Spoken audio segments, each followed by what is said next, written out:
up, craft beer aficionados? Flying Brian J here. We're going to talk about a beer that will captivate your imagination. The 8-Bit Pale Ale from Tallgrass Brewing out of Manhattan, Kansas.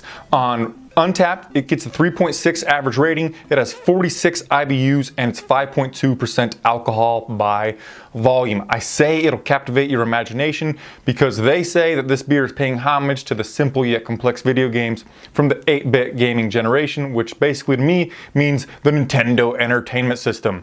Here next to me, I've got some decorations from the 16-bit generation, Super Mario and a Super Nintendo controller. Yes, that's from the generation after this beer is paying homage to, but it's the oldest video game console that I have in my dwelling. So let's talk about this beer, starting with, obviously, the artwork. I think that anybody in the age range between 25 and 35 currently played this generation of video games and will probably fall prey to the magnificent marketing scheme from this beer. So I'm loving the color scheme. I'm loving that we got Pac-Man here. Again, paying homage to the video games. I'm going to give it 0.25 points added to whatever score I generally give it at the end, just because I love the marketing and the artwork on this bad bee. Let's pop the top on it, get a nose on it, dive into this beer.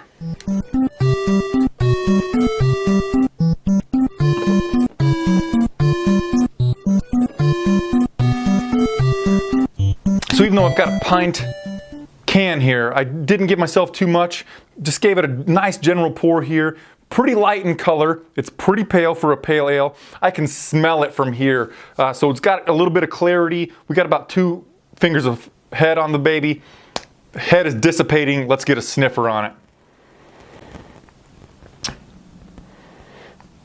This is a beer that is like 1 in a million, maybe less than that, but hear me out. This is a beer that I don't want to drink straight away. I could spend a lot of time just smelling this son of a gun. There is citrus all over the thing.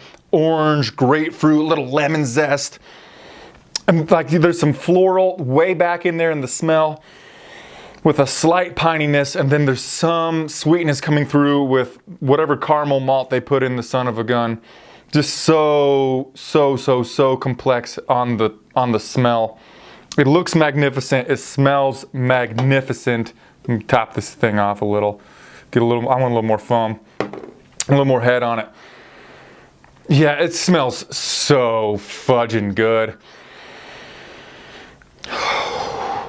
Ample amounts of hop character.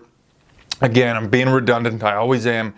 Citrus, orange, mango, grapefruit. It is all there, all overwhelming, a little bit of sweetness from the caramel malt. All right, I'll stop smelling it and get a taste on the thing. Cheers. So the mouthfeel, it's light to medium, with that 46 IBUs. It's really hanging out in the front of my tongue. I've had, my last review was Mirror Pond Pale Ale by Deschutes. It had 40 IBUs and it's not hanging out. This is hanging out longer than Deschutes with those 46, but again, running over my tongue. The bitterness is leaving along some floral hop oils, and you know, I kind of enjoy them. I love the sweetness that's there. Again, the light to medium body of the mouthfeel kind of radiates a little bit to the upper mouth, but if I was giving it like, you know, 0% to 100% of how much it's covering my mouth with the tingliness from the sweetness, I would say it's like 30 to 40%, so it's really not getting high up there, but it is smooth. It is smooth, and I love that little hop feeling that's going over my tongue. Just the general taste of the whole thing, with the feeling of the mouth, with the little bit of bitterness that's hanging out behind you. You know, it's like a spicy food, like some spicy Mexican food, but you go and you get like the real Mexican mild. That's where I like to stand, and that's kind of where this beer is if we're talking about comparing IBU to spice. Let's get to the grade. I'll try to hold off no longer. I'm trying to get these videos out a little quicker, not take up too much of your time. I mentioned plus 0.25 for the magnificent marketing and artwork on the damn thing. The only thing that I can take away from this beer is that I could use a little more caramel malt to kind of round out that bitterness. And it's not the greatest smelling beer I've ever had, not the greatest smelling pale ale that I've ever had. I haven't had it in a while, so maybe I'm holding it on a pedestal, but Snake River Pale Ale, I think it's just by Snake River Brewing in Wyoming, is for me the best smelling pale ale that I've ever had. This one right here, close second, if not tied for first. I'm taking away 0.25 points for, I could use a little more caramel malt to mask the bitterness, but the smell, impeccable, looks fucking great. And it's just not the best pale ale that I've ever had. So because it's not the best pale ale, because of I would take some more caramel malt, I'm gonna drop it down to a 4.5, but then the magnificent marketing, wha-pow, brings it right back to a 4.75. If you can find this beer in your area, you have to get it. In my area, they sell 4 packs of pint cans, and if you live in my area or anywhere near Kansas where they sell this thing, you gotta go get it. It is absolutely worth your money. 4.75 for me on Untapped. Phenomenal, phenomenal beer. I'm gonna enjoy the shit out of this. Until next time, guys, if you drink, don't drive, do the watermelon crawl. Cheers. Woo, I'm loving that shit. Namaste. Yeah, I really, really like this beer.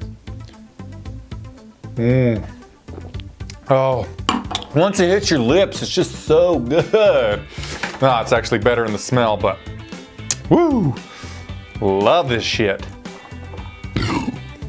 Excuse me.